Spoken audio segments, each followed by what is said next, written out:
अब ये जो टोला है ये आजकल कह रहा है जी पाकिस्तानी प्रोडक्ट्स का बॉयकॉट करो। अब पाकिस्तानी प्रोडक्ट्स जो लोअर मिडिल क्लास गरीब आदमी अफोर्ड कर सकता है, और नाम क्या दिया जा रहा है जी, ये देखें ये जो फौजी फाउंडेशन बना रही है।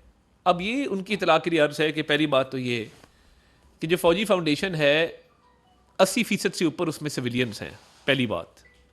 दूसरी बात ये कि आपको ये ख्याल तो नहीं आया कि आप कहते हैं कि जी फलां प्रोडक्ट्स को बॉयकॉट किया जाए क्योंकि आपका ऑब्वियसली वहाँ पे रिश्ता है, आपके फॉर्मर इन लॉज हैं और वो फंड करते हैं जो फ़लस्तीन में मज़ालिम हो रहे हैं, वो इनकी तरफ से कभी आपको आवाज़ नहीं आएगी। या ना ये जैक गोल्डस्मिथ की किसी भी ट्वीट को कि जो वो फ़लस्तीन के ख़िलाफ़ और इसराइल के हक़ में करता है उस पर कभी ये बात नहीं करेंगे।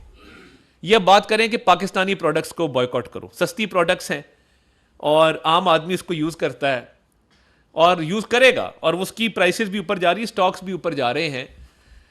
ये बेसिकली एक जो बैरूनी एजेंडा है ना पाकिस्तानी फ़ौज के ख़िलाफ़ और पाकिस्तान के ख़िलाफ़, उसका ना सिर्फ प्रचार कर रहे हैं, उसको आगे लेके चलने वाले ये लोग हैं।